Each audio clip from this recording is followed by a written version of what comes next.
Students, आज के class में हम लोग कूलम्स लॉ पर based different types of problem को सॉल्व करेंगे। तो सबसे पहला प्रॉब्लम हम लोग लेते हैं। तो बोर्ड पर आप देख सकते हैं कि पहला प्रॉब्लम ये कहता है कि two small charged sphere having charges 4 coulomb and 6 coulomb are separated by a distance 12 meter. Find magnitude and nature of electrostatic force. इस क्वेश्चन में कह रहा है कि दो छोटा चार्ज स्फीयर है और दोनों में से एक पर चार्ज है 4 कूलम और दूसरे पे चार्ज है 6 कूलम और दोनों के बीच का जो डिस्टेंस है वो दिया हुआ है आपको 12 मीटर। तो कह रहा है कि इलेक्ट्रोस्टैटिक फोर्स जो इन दोनों के बीच में लगेगा या कूलम फोर्स जो लगेगा तो उसका आपको मैग्नीट्यूड और नेचर बताना है। तो आंसर में हम लोग पहले क्या करेंगे, फिगर बना लेंगे छोटा ऐसा, तो फिगर से समझ में आता है। तो कह रहा है दो तो चार्ज स्फीयर है, तो एक स्फीयर यहां पे बना ली और एक स्फीयर यहां पे बना लेते हैं। आप बना भी सकते हैं, नहीं भी बना सकते हैं। कह रहा है कि पहले पर जो चार्ज है वो 4 कूलम है और दूसरे पे चार्ज कितना है, 6 कूलम है। दोनों के बीच का डिस्टेंस कितना दिया हुआ है, ये 12 मीटर दिया हुआ है। तो निकालने के लिए कह रहा है कि मैग्नीट्यूड और इलेक्ट्रोस्टैटिक फोर्स का नेचर बताना है। तो पहले मैग्नीट्यूड निकालते हैं। तो हम लोग क्या लिख सकते हैं कि अगर वी नो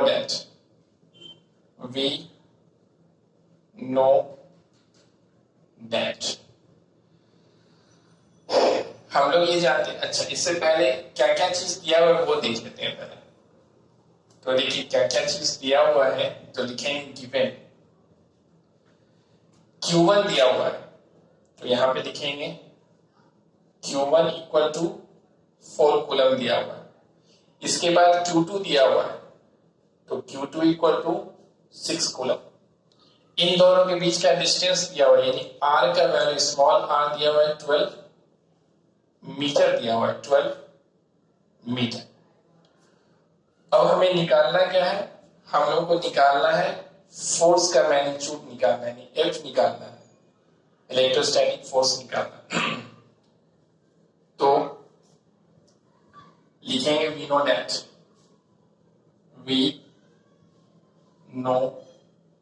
दैट हम जानते हैं कि हम लोग सब जानते हैं। तो we know that F equal to होता है K और Q1 इंटू Q2 बाई क्या होता है R स्क्वायर। अब देखिए इन दोनों के बीच के मीडियम के बारे में क्वेश्चन में कुछ भी नहीं कह रहा है। अगर कुछ भी नहीं कह रहा है तो बाय डिफॉल्ट क्या लिया जाएगा, इन दोनों के बीच का मीडियम या तो आप वैक्यूम ले सकते हैं, कंसीडर कर सकते हैं, या फिर एयर कंसीडर कर लेंगे। अगर कोई मीडियम क्वेश्चन में मेंशन अगर नहीं किया हुआ है तो क्या करेंगे कि इन दोनों के बीच का जो मीडियम है वो एयर ले लेंगे या फिर वैक्यूम ले लेंगे, कोई मीडियम ही नहीं लेंगे। तो उस केस में यहां पर क्या लिखेंगे, F इक्वल टू हो जाएगा K।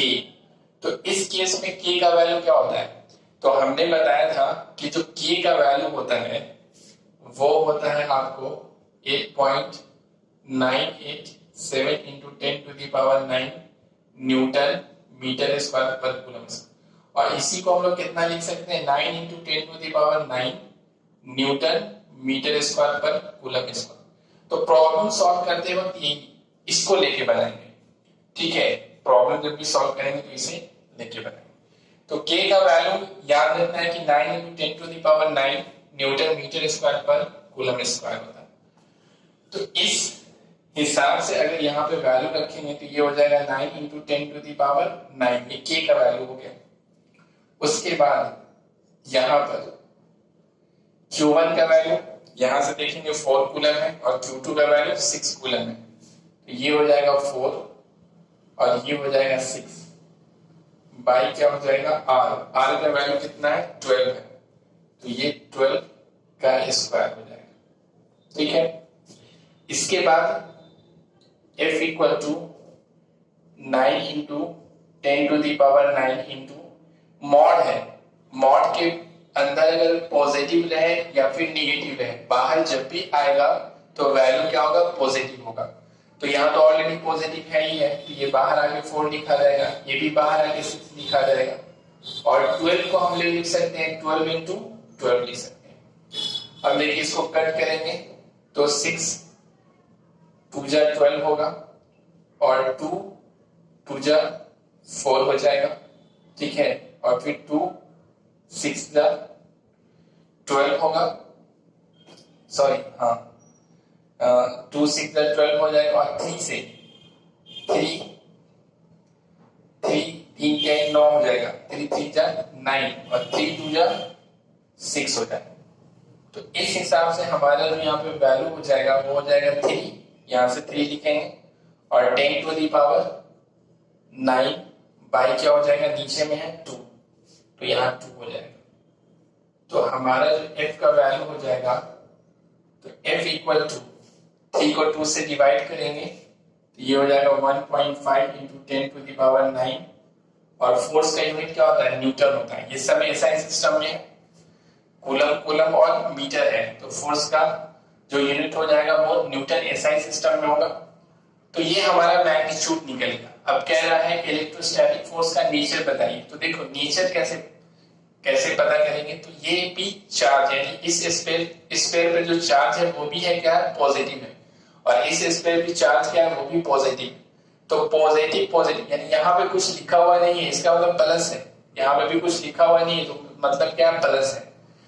तो दोनों प्लस प्लस चार्ज है, तो दोनों के बीच में कैसा फोर्स रहेगा, एट्रैक्टिव रहेगा कि रिपल्सिव रहेगा। तो हम लोग जानते हैं कि अगर सेम टाइप का चार्ज है, लाइट चार्जेस के बीच रिपल्सिव फोर्स लगता है, यानी ये इसको रिपेल करेगा और ये इसको रिपेल करेगा, यानी ये इस पर फोर्स लगाएगा इस तरफ, और जितना ये इस पे लगाएगा उतना ही ये फोर्स लगाएगा इस तरफ। ठीक है, तो फोर्स का नेचर यानी इलेक्ट्रोस्टैटिक फोर्स का नेचर क्या होगा, रिपल्सिव नेचर का फोर्स होगा। फोर्स का नेचर क्या होगा, रिपल्सिव होगा। तो यहां पर हम लोग लिख देंगे कि फोर्स क्या है, रिपल्सिव होगा। बस यही हो गया, नेचर हो गया इसका फोर्स का ये मैग्नीट्यूड हो गया, और नेचर क्या है, रिपल्सिव नेचर का फोर्स है। तो ये हम लोग का क्या मिल गया, यहाँ आंसर मिल गया। इस तरह से प्रॉब्लम क्या किया जाएगा, सॉल्व किया जाएगा। तो आप इसका स्क्रीनशॉट ले लीजिए। अब हम लोग इसके बाद दूसरा प्रॉब्लम देखते हैं। तो देखिए दूसरा प्रॉब्लम। अब अगर दूसरे प्रॉब्लम में ये कह रहा है कि दूसरा प्रॉब्लम, अब इसे पहला जो प्रॉब्लम है इसे आप खुद से पहले अपने से बनाएंगे, खुद से बनाएंगे, नहीं बनेगा तो फिर क्या करेंगे, इसको आप देखेंगे कहाँ पे आपसे गलती हो रही है और फिर उसको गलती को सुधारेंगे, करेक्शन करेंगे। ठीक है, ऐसा नहीं बस देखते देखते सबको बनाते चले जाएंगे देख देख करके, इससे आप कभी नहीं सीखेंगे। आपको अपने से खुद से ट्राई करना है, अगर कहीं पे प्रॉब्लम होगा तो फिर आपको क्या करना है, उसको फिर से सॉल्व कर लेना है। अब देखिए दूसरे प्रॉब्लम में पहले तो इसको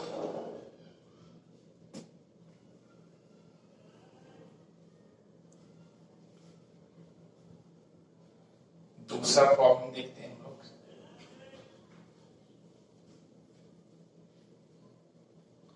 अगर दूसरा प्रॉब्लम ये कहता है कि अगर यहां पर आपको -6 कूलम चार्ज दिया हुआ है और ये दिया हुआ है आपको सपोज दैट 6 मीटर का डिस्टेंस दिया हुआ है। ठीक है, बस ये चेंजिंग है और कुछ नहीं। तो देखिए कह रहा है क्वेश्चन कि 2 small charge sphere having charges 4 coulomb at -6 coulomb. तो अगर फिगर बनाएंगे तो एक में कह रहा है एक स्फीयर पे चार्ज है 4 कूलम और दूसरे स्फीयर पे चार्ज कितना बता रहा है, ये -6 कूलम बता रहा है, और दोनों के बीच का डिस्टेंस कितना, are separated by distance of 6 metre, और दोनों के बीच का डिस्टेंस क्या है, ये 6 मीटर है, ठीक है। तो कह रहा है आपको फोर्स कैलकुलेट करने के लिए कि मैग्नीट्यूड और नेचर बताइए इलेक्ट्रोस्टैटिक फोर्स का। तो गिवन दैट क्या क्या दिया हुआ है, तो देखिए Q1 दिया हुआ है, यहाँ कुछ भी नहीं तो प्लस में दिया हुआ है 4 कूलम, और आपको Q2 दिया हुआ है, ये कितना दिया हुआ -6 कूलम दिया हुआ है। इन दोनों के बीच का डिस्टेंस यानी R का वैल्यू दिया हुआ है 6 मीटर, और आपको निकालना फोर्स, ठीक है। तो यहां लिखेंगे हम लोग V नो दैट,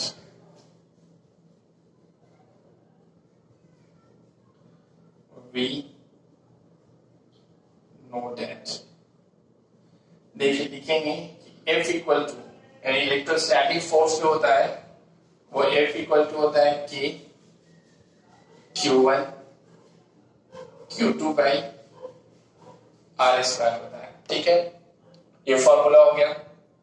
यहां भी कोई मीडियम नहीं दिया हुआ है, यानी कोई मीडियम मेंशन नहीं है। तो अगर कोई मीडियम नहीं है तो क्या लेंगे, या एयर मान लेंगे या फिर क्या मान लेंगे कि वैक्यूम मान लेंगे। तो उन दोनों केस में K का वैल्यू कितना होता है 9 × 10⁹ न्यूटन मीटर स्क्वायर पर कूलम स्क्वायर। तो यहां से हम वैल्यू पुट करते हैं, इसका वैल्यू रखेंगे तो 9 ×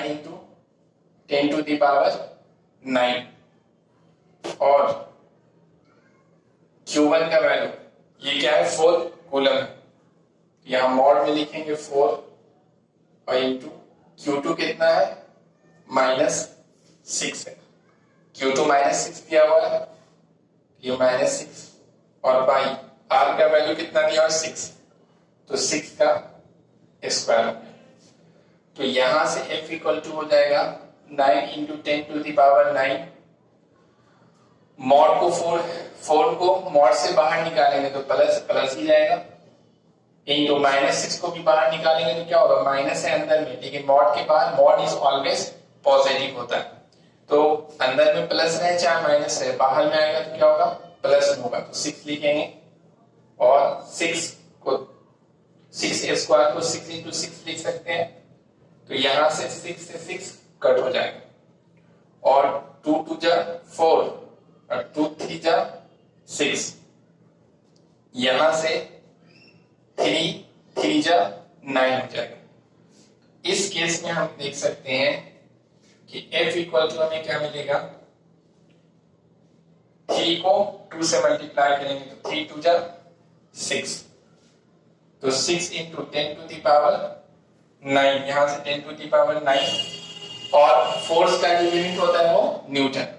अब नेचर फोर्स का क्या होगा, तो देखिए ये है प्लस, कुछ भी नहीं है तो क्या है ये प्लस है, और ये है माइनस, तो अनलाइक चार्ज है, एक प्लस है तो दूसरा माइनस है, तो दोनों के बीच कैसा फोर्स लगेगा अट्रैक्टिव फोर्स लगेगा। ये इसको अट्रैक्ट करेगा यानी इस तरफ फोर्स लगाएगा और ये इसको इस तरफ फोर्स लगाएगा।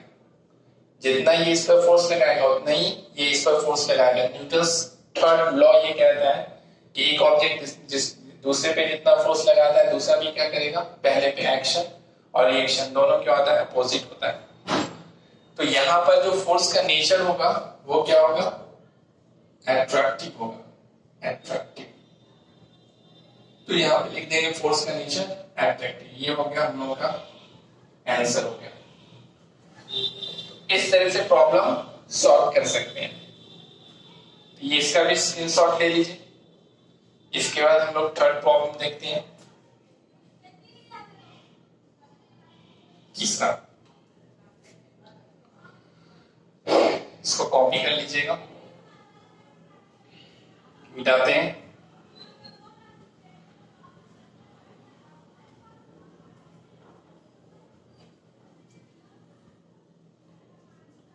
अब देखिए अगर आपसे प्रॉब्लम कह रहा है कि 2 small charge sphere having charges, अगर ये दिया हुआ है 4 माइक्रो कूलम, ये माइक्रो का, और ये भी दिया हुआ है आपको 6 माइक्रो कूलम, ठीक है, और ये दिया हुआ है आपको 6 सेंटीमीटर, ठीक है। अब ये क्वेश्चन हो गया नया। थर्ड क्वेश्चन है कि 2 small charge sphere having charges 4 microcoulomb and 6 microcoulomb are separated by a distance of 6 metre 6 centimetre sorry 6 centimetre find magnitude and nature of electrostatic force. तो देखिए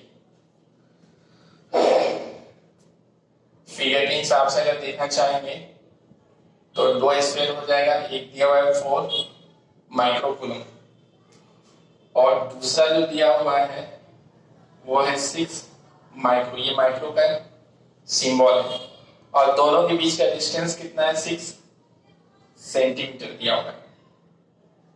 ठीक है, तो कह रहा है कि फोर्स निकालिए, तो लिखेंगे पहले गिवन दैट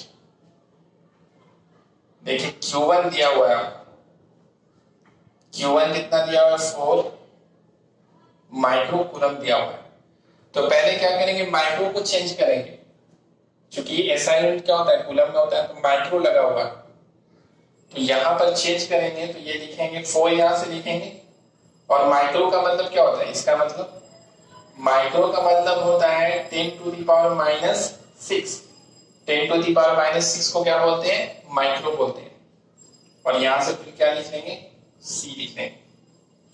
इसी तरीके से Q2 इक्वल टू हो जाएगा हमारा 6 माइक्रो कूलम, ये भी है इसको चेंज करेंगे तो 6 इंटू और माइक्रो का मतलब 10 का पावर माइनस 6 कूलम हो जाएगा। दोनों के बीच का डिस्टेंस कितना दिया हुआ है 6 सेंटीमीटर दिया हुआ है, तो इसे भी किस में चेंज करेंगे मीटर में चेंज करेंगे, क्योंकि ये कौन सा यूनिट है सीजीएस यूनिट है, तो हम लोग किस में बनाना है एसआई यूनिट में बनाएंगे। चलिए कूलम को चेंज कर दिए तो चार्ज का यूनिट क्या होता है एसआई यूनिट कूलम होता है, तो इसी तरह से एसआई यूनिट डिस्टेंस का क्या होता है मीटर होता है, लेकिन यहाँ सेंटीमीटर दिया हुआ है तो इसको भी चेंज करेंगे तो ये हो जाएगा 6 और सेंटीमीटर है तो सेंटीमीटर इक्वल टू क्या लिख सकते हैं 1 सेंटीमीटर इक्वल टू लिखा जा सकता है 10 to the power minus 2 metre. ठीक है, सेंटीमीटर को मीटर में चेंज करेंगे तो centimetre equal to 1 centimetre equal to क्या होगा 6 सेंटीमीटर का मतलब क्या होगा 6 इंटू 1 सेंटीमीटर। 1 सेंटीमीटर की जगह क्या लिख सकते हैं 10 to the power minus 2 metre लिख सकते हैं। देखिए असल में क्या होता है कि 1 मीटर इक्वल टू क्या होता है 100 सेंटीमीटर, तो 1 मीटर इक्वल टू क्या लिख सकते हैं 100 को लिख सकते हैं 10 का पावर 2 सेंटीमीटर, इसको इधर लेके आएंगे तो 1 बाई 10 का पावर 2 मीटर इक्वल टू क्या होगा सेंटीमीटर। इसको ऊपर लेके जाएंगे तो यहाँ प्लस है, ऊपर जाएगा तो क्या होगा माइनस हो जाएगा, तो ये हो जाएगा 1 इंटू 10 का power minus 2 metre equal to centimetre.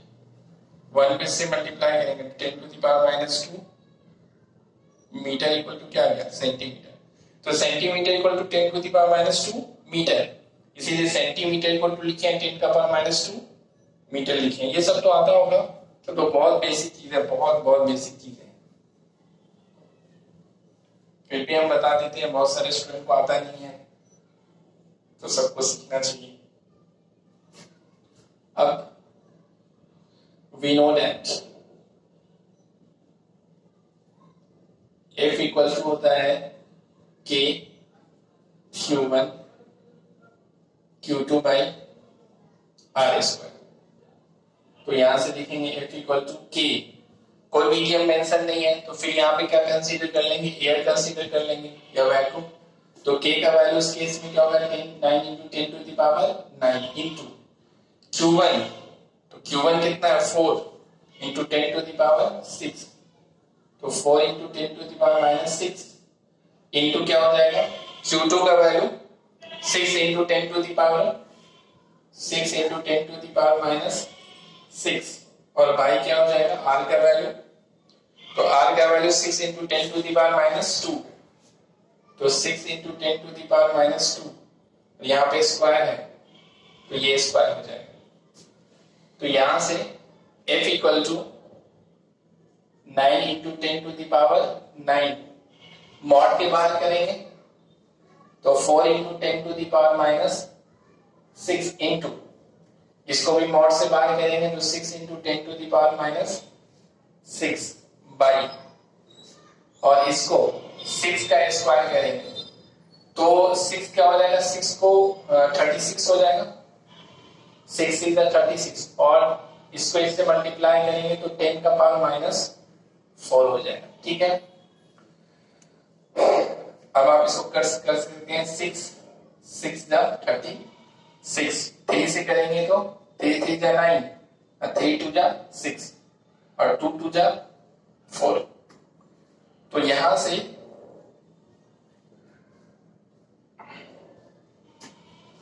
f equal to हो जाएगा, देखिए यहाँ 3 बचा, यहाँ 2 बचा, तो 3 2 जा 6, तो यहाँ पे लिखेंगे 6 इंटू 10 का पावर, यहाँ पे 9 है और ये -6 और -6 है, तो 10 का पावर 9 इंटू ये भी -6 और ये भी -6 है, तो दोनों को क्या कर सकते हैं, ऐड करेंगे तो -6 -12 हो जाएगा इंटू, अब यहाँ पे नीचे में 10 का पावर -4, तो इसको ऊपर लेके जाएंगे, तो ऊपर लेके जाएंगे क्या होगा, प्लस हो जाएगा, तो ये ऊपर हो जाएगा 10 का पावर 4। तो यहां से f इक्वल टू हो जाएगा 6 इंटू, और इन दोनों को ऐड करेंगे तो 9 और 4 कितना हो जाएगा, 13 हो जाएगा, और ये होगा 10 का पावर -12। तो f इक्वल टू हो जाएगा 6 इंटू, इसको इससे सब्ट्रैक्ट करेंगे तो क्या बचेगा, सिर्फ 10 बचेगा, और फोर्स का यूनिट क्या होता है, न्यूटन होता है। इस हिसाब से f इक्वल टू 6 10 मल्टीप्लाई करेंगे तो 60 न्यूटन, और नेचर क्या होगा फोर्स का, तो ये भी प्लस है ये भी प्लस है, तो प्लस प्लस है तो रिपल्सिव, ये इसको रिपेल करेगा ये इसको रिपेल करेगा, तो फोर्स का नेचर हो जाएगा रिपल्सिव। यही हो गया आपका आंसर। ठीक है, समझ में आया होगा, ये प्रॉब्लम हो गया, इसको भी कॉपी कर लीजिए या स्क्रीनशॉट ले लीजिए।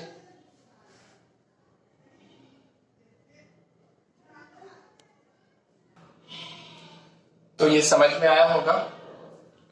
अब नेक्स्ट प्रॉब्लम, इसके बाद नेक्स्ट प्रॉब्लम हम लोग देखते हैं।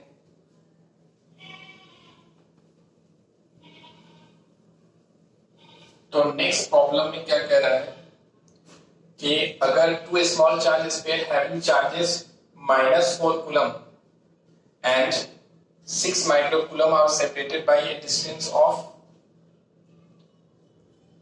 4 centimetre, then find the magnitude and nature of the electrostatic force.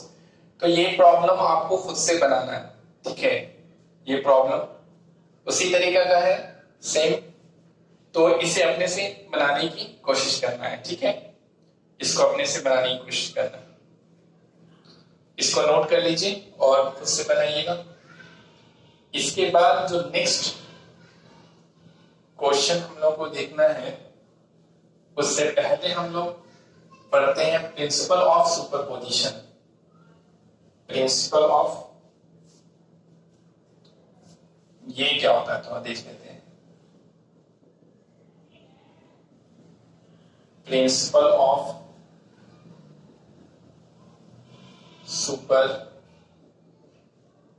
Superposition of electrostatic force. Electrostatic force, principle of superposition of electrostatic force. तो ये क्या होता है, इसको थोड़ा समझ लेते हैं। तो देखिए, अभी तक जो हम लोग पढ़ रहे थे तो 2 चार्ज होता था, ठीक है, Q1 है और Q2 है, 2 चार्ज होता था। अब अगर सपोज दैट कि 2 से ज्यादा चार्जेस है, मोर देन 2 चार्जेस है, 3 है 4 है 5 है 6 है, इसलिए इसी तरह से n नंबर ऑफ चार्जेस है। तो सपोज दैट हम लोग अभी लेके चलते हैं कि 2 चार्जेस, 2 से ज्यादा चार्जेस है, 3 चार्ज है, 3 चार्ज है। एक तो यहाँ पे Q1 है और एक है आपका Q2, और सपोज दैट इन दोनों के बीच में एक Q3 चार्ज है, ठीक है। यहाँ पर भी हो सकता है, इधर भी हो सकता है, इधर भी हो सकता है, इधर भी हो सकता है, इधर कहीं भी हो सकता है। हमें भी समझना है कि प्रिंसिपल ऑफ सुपरपोजिशन क्या होता है इलेक्ट्रोस्टैटिक फोर्स का। तो देखिए, अगर दो चार्जेस है और आपसे ये कहता है कि थर्ड चार्ज पर फोर्स को कैलकुलेट कीजिए, यानी कि Q3 चार्ज पर लगने वाले इलेक्ट्रोस्टैटिक फोर्स को अगर कैलकुलेट करने के लिए कह रहा है कि इलेक्ट्रोस्टैटिक फोर्स इस पर कितना होगा वो निकालना है, तो वो फोर्स क्या होगा, इसके कारण इस पे लगने वाला फोर्स, सपोज दैट इसके कारण इस पे लगने वाला फोर्स क्या है, F1 है, फर्स्ट वाले चार्ज। सेकेंड वाले चार्ज के कारण इस पे फोर्स लगेगा, ये भी प्लस है, ये भी प्लस है, तो ये इस पे क्या करेगा, रिपेल करेगा, तो इस तरफ फोर्स लगेगा, इसको क्या मान लेते हैं F2, और ये भी प्लस था, ये भी प्लस था, तो ये इसको इस तरफ रिपेल करेगा ऐसे, तो F1 इधर हो गया और इसके कारण इस पे जो फोर्स लगेगा F2 हो गया। तो देखिए, इस पर यानी थर्ड चार्ज पर जो फोर्स होगा उस फोर्स को हम लोग कहेंगे नेट फोर्स या टोटल फोर्स, समझिए फोर्स भी बोल सकते हैं सिर्फ कि Q3 चार्ज पर फोर्स। तो नेट फोर्स जो होगा वो अदर चार्जेस के कारण लगने वाले फोर्स का वेक्टर सम होगा। अदर चार्ज के कारण लगने वाले फोर्स का क्या होगा, वेक्टर सम होगा। The net force on the charge Q3 is vector sum of the forces due to the other charges। तो अदर चार्जेस यहाँ पे क्या है, Q1 है और Q2 है, तो इन दोनों चार्ज के कारण इस पे जो फोर्स लग रहा होगा उस फोर्स का वेक्टर सम होगा। Q3 चार्ज पर लगने वाला इलेक्ट्रोस्टैटिक फोर्स या नेट फोर्स या टोटल फोर्स सब एक ही बातें हैं। Q3 चार्ज पर लगने वाला जो इलेक्ट्रोस्टैटिक फोर्स या नेट फोर्स होगा वो इस चार्ज के कारण और इस चार्ज के कारण इस पर लगने वाले फोर्स का वेक्टर सम होगा, यानी F नेट इक्वल टू क्या होगा, F1 और प्लस F2, और इन दोनों का क्या होगा, वेक्टर सम होगा। यानी वेक्टर के लिए फोर्स का एक वेक्टर क्वांटिटी है, इसमें मैग्नीट्यूड भी होता है और डायरेक्शन भी होता है। तो अगर वेक्टर के फॉर्म में लिखेंगे तो F के ऊपर एरो देना पड़ेगा, वेक्टर का साइन, और इसके ऊपर भी एरो का साइन, इसके ऊपर भी एरो का साइन हो जाएगा। तो जो टोटल फोर्स होगा वो टोटल फोर्स क्या होगा, वो वेक्टर सम होगा due to the other charges के कारण इस पे जो फोर्स लग रहा होगा उस फोर्स का वेक्टर सम होगा। अगर मान लेते और भी चार्ज होता तो ये क्या हो जाता, इस पे मान लेते हैं कि इसको अगर मान लेते हैं Q4 और एक और चार्ज होता है यहाँ पे, वो हो जाता आपको Q3, तो Q3 के कारण इस पर फोर्स इस तरफ लगता, तो इसको भी वेक्टर सम करना पड़ता है, F3 हो जाता। इसी तरह से अगर और चार्जेस हो जाएगा तो क्या हो जाएगा, F4 हो जाएगा, समझिए F5 हो जाएगा, समझिए इस तरह से Fn, अगर n नंबर ऑफ चार्जेस है और उसके कारण किसी एक पार्टिकुलर चार्ज पर लगने वाला फोर्स आपको कैलकुलेट करने के लिए कह रहा है, तो principle of superposition of electrostatic force ये कहता है कि किसी भी एक चार्ज पर जो नेट फोर्स होगा वो अदर चार्ज के कारण उस पर लगने वाले फोर्सेस का वेक्टर सम होगा। चलिए, principle of superposition of electrostatic force ये कहता है कि किसी भी एक चार्ज पर नेट इलेक्ट्रोस्टैटिक फोर्स वो अदर चार्जेस के कारण उस पर लगने वाले फोर्सेस का क्या होगा, वेक्टर सम होगा। ठीक है, तो इसको कहते हैं हम लोग principle of superposition of electrostatic force. इसको हम लिखा देंगे, आपको वीडियो के डिस्क्रिप्शन में इसके बारे में लिखा हुआ मिलेगा, वहां से आप अपने कॉपी पर नोट्स कर लेंगे। समझिए, इसके बाद हम लोग को नेक्स्ट प्रॉब्लम देखना है। तो नेक्स्ट प्रॉब्लम हम लोग क्या करेंगे कि इसके बेस पे जो नेक्स्ट प्रॉब्लम होगा वो हम लोग अब नेक्स्ट वाले क्लास में देखेंगे। ठीक है, प्रिंसिपल ऑफ सुपरपोजिशन के बेस पे जो प्रॉब्लम होगा तो उससे हम लोग नेक्स्ट क्लास में स्टडी करेंगे। ओके, आप एनसीईआरटी का प्रॉब्लम बना सकते हैं, है ना, एनसीईआरटी का प्रॉब्लम आप बना सकते हैं, प्रॉब्लम